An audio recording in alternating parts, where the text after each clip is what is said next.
Bon, après avoir fini cet exemple-là, on va essayer de découvrir des applications en utilisant d'autres mesures de dispersion. Bon, qu'est-ce que c'est une mesure de dispersion? Une mesure de dispersion sert à décrire l'étalement. Encore une fois, c'est qu'est-ce que ça veut dire l'étalement? C'est comment étendu que des données se trouvent à être, ou au contraire, comment concentrées, comment s'ils sont tout d'un tas ou s'ils sont vraiment éparpillés partout. Donc, la première mesure qu'on a trouvée, c'était l'étendue, ou on peut appeler ça l'écart. Donc, l'étendue est une mesure qui indique jusqu'à quel point les données sont regroupées, ou, encore une fois, éloignées les unes des autres dans une distribution. C'est la différence entre la plus grande donnée et la plus petite. Donc, on fait la différence. Finalement, l'étendue, comme on l'avait déjà vu, est égale au maximum moins le minimum. Bon, on connaissait déjà l'étendue. Maintenant, l'écart moyen qu'on a fait tout à l'heure. L'écart moyen indique la moyenne des écarts de chacune des données à la moyenne d'une distribution. Bon, qu'est-ce qu'on fait là-dedans? Bien, comme vous remarquez ici, l'écart à la moyenne qu'on a trouvé tout à l'heure, non seulement ça, mais on va retrouver également des petites barres qu'on appelle verticales ici, qui sont les valeurs absolues. Donc, qu'est-ce qu'on fait? On a fait la somme des valeurs absolues des écarts à la moyenne. Donc, si on prend la moyenne, on enlève qu'est-ce qui est la valeur qu'on avait et on additionne toutes ces valeurs-là ensemble et finalement, on divise par le nombre total de données. C'est exactement ce qu'on avait fait auparavant. Donc, si vous vous rappelez plus, on peut reculer et regarder. Lorsqu'on a fait ces calculs ici, tous les calculs individuels, ça c'était les écarts à la moyenne. Qu'est-ce qu'on a fait avec tout ça? À la fin ici, on les a additionnés ensemble chacune d'elles ou chacun des résultats pour ensuite diviser par la quantité qui est 12. Donc, ça nous donne la moyenne des écarts ou l'écart moyen. Ensuite, l'écart type. L'écart type est la racine carrée de l'écart moyen. C'est une autre mesure de dispersion. Il mesure la dispersion autour de la moyenne. Donc, c'est sa job, si vous voulez. Donc, l'écart type, c'est égal à la racine carrée de la variance. C'est quoi la variance? Bien, la variance a rapport directement avec ce qu'on faisait tout à l'heure, sauf que les écarts à la moyenne, au lieu de faire les valeurs absolues, qu'est-ce qu'on fait? On change légèrement un peu. Dans ce cas-ci, on fait des parenthèses et on élève au carré. On les additionne ensemble et finalement, on les divise par combien qu'il y en a. Pour essayer d'enlever un peu le carré, si vous voulez, on fait la racine carrée. Donc, on fait la racine carrée de la somme des carrés. Donc, chacun des morceaux individuels. Et l'écart interquartile qu'on a déjà vu auparavant, l'écart interquartile, c'est l'écart entre Q1 et Q3. 50% des données de la distribution se retrouvent dans cet intervalle. Maintenant, non seulement ils se retrouvent dans cet intervalle, c'est les données les plus stables, ceux-là qui sont moins aptes à faire des variations dues à des valeurs aberrantes ou des données aberrantes.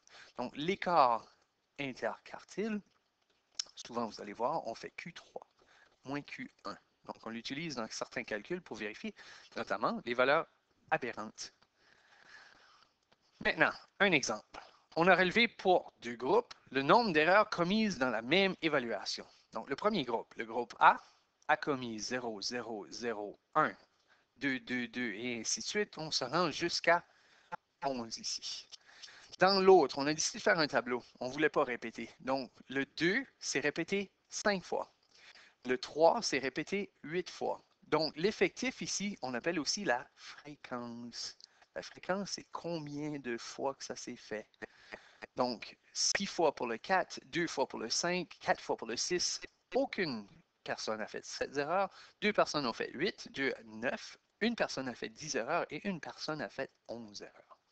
Donc, calculer l'étendue des deux groupes. Bon, qu'est-ce que je vais faire avec ça? Bien, justement, qu'est-ce qu'on nous demande? Je vais commencer avec le groupe A et on va voir quelle est l'étendue. Donc, pour la A, le groupe A, je vais trouver l'étendue. Encore une fois, l'étendue est égale au maximum moins le minimum. Donc, l'étendue dans cette situation ici est, j'ai un maximum de 11 erreurs et un minimum de 0. Donc, il y a une étendue de 11 erreurs. Tandis que dans le groupe B, dans ce cas-ci, je vais changer de couleur. Le groupe B, l'étendue, je vais écrire en raccourci, bon, non, même pas, je vais tout écrire. C'est égal au maximum moins le minimum encore une fois. Maintenant, le maximum étant de 11 et le minimum, ben, ça commence à 2 ici. Donc, l'étendue est plus courte, plus condensée. Donc, il y a seulement 9 erreurs de différence entre les deux. Donc, calculer l'étendue des deux groupes. Première partie, c'est établi. Deuxième question. Indiquer le groupe ayant l'écart moyen le plus faible. OK. Pour trouver l'écart moyen, le mot le dit, il faut absolument aller chercher la moyenne. Donc, l'écart moyen, ça commence par trouver la moyenne de chaque groupe. Donc, on doit montrer les calculs. Donc, ici, on doit montrer tout qu'est-ce qu'on fait.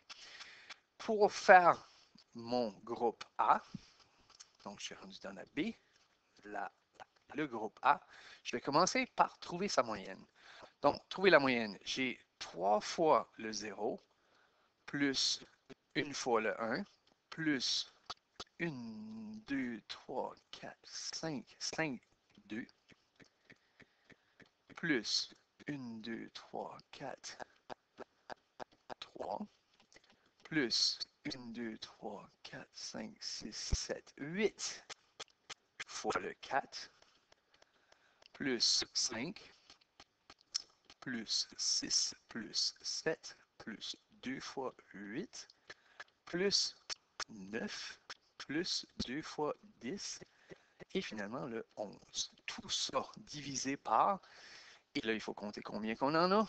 Donc j'en ai 3, 4, 5, 6, 7, 8, 9, 10. Bon, ici je suis rendu à 10. Donc 1, 2, 3, 4, 5, 6, 7, 8, 9, 10. Encore ici 10. Donc 1, 2, 3, 4, 5, 6, 7, 8, 9 et 10. Donc j'ai 30 pour le N. J'ai une quantité qui est de 30. Donc, on veut savoir combien ça donne. Donc, le calcul va être le suivant. Donc, on obtient un grand total de 129 et il y a 30 données pour approximer. Donc, 129 divisé par 30 donne 4. Oh, mais ce n'est même pas une approximation, c'est une quantité exacte. C'est 4,3. Bon, qu'est-ce que c'est ici? C'est des erreurs. OK, donc ça, c'est pour le premier. Maintenant, ça, c'est ma moyenne. Ensuite, il faut essayer de trouver l'écart moyen. Bon, qu'est-ce que je fais pour trouver mes écarts moyens? Je dois prendre les valeurs de chaque et trouver la différence avec la moyenne. Donc, si je fais l'écart moyen pour le A, voici qu'est-ce que je dois faire. Donc, je vais monter ça un peu. L'écart moyen est le suivant. J'ai 3 fois le 4,3. Bien, ce que je vais faire ici, je vais mettre mes valeurs absolues, comme on a mentionné tout à l'heure dans la formule. Valeur absolue de 0 moins 4,3. Donc, le 0, lui, il était là 3 fois. Donc, exactement comme vous voyez ici. 0, il est là 3 fois. Donc, je vérifie sa différence avec la moyenne. Plus le prochain, une fois seulement pour le 1, moins le 4,3. Plus 5 fois la différence entre le 2 et le 4,3. Plus 4 fois la différence entre le 3 et le 4,3. Plus 8 fois la différence entre le 4 et le 4,3. Plus 5. Ben, celui-là, il est unique, donc je vais juste le mettre une seule fois. Donc, je peux écrire le 1 en avant, mais je ne suis pas obligé. Donc, plus la valeur absolue de 5 moins 4,3. Bon, je dois continuer. Comme vous voyez, je n'ai pas grand place. Je vais continuer juste en bas ici. Plus la valeur absolue de 6 moins 4,3. Plus la valeur absolue de 7 moins 4,3. Plus la valeur absolue de 2 fois la différence de 8 et de 4,3. Plus la valeur absolue de 9 moins 4,3. et 2 fois la valeur absolue de 10 moins 4,3. Et finalement, le dernier, la valeur absolue de 11 moins 4,3. Tout ceci divisé par, j'en ai combien? On a calculé 30 tout à l'heure. Donc, je dois trouver la quantité que ça donne, diviser ça par 30. Donc, on va trouver le résultat. Donc, pour le premier, ça donne 3 fois. La valeur absolue de 0 moins 4,3, c'est 4,3. Plus, le prochain, c'est 1 fois. Ben, pas besoin d'ajouter le fois 1. 1 moins 4,3, ça me donne, puis je vais juste l'écrire en haut-dessus ici, ça me donne moins 3,3. Mais la valeur absolue de moins 3,3, ça donne 3,3. Donc, plus 3,3, plus, le prochain, on fait la même chose. 5 fois 2 moins 4,3. Donc, finalement, 2,3. Encore une fois, il ne faut pas oublier, c'est des valeurs absolues. Plus 4 fois 1,3 plus 8 fois 0,3. Et ensuite, là, on est rendu au 5. 5 moins 4,3, c'est là que ça commence à changer. Au lieu des 0,3, ça donne 0,7. Donc, 0,7. Le prochain, c'est 1,7. Le prochain, c'est 2,7. Ensuite, 2 fois 3,7. C'est pas toujours monté de 1 comme ça, mais ça donne bien dans ce cas-ci. Ensuite, je suis rendu ici. 9 moins 4,3, ça donne 4,7. 2 fois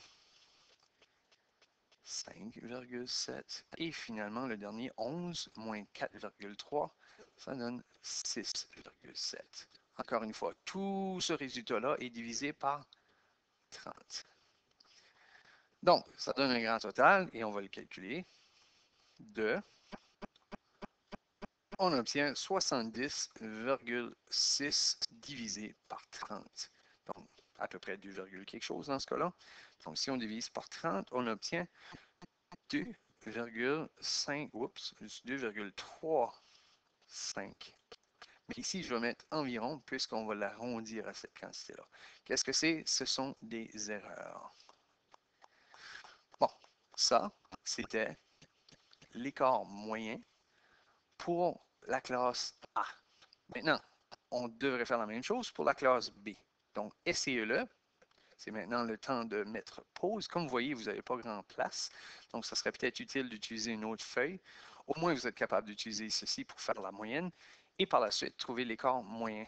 Donc, l'écart moyen, dans ce cas-là, c'est justement le but. Donc, essayez de trouver quel est l'écart moyen et on revient.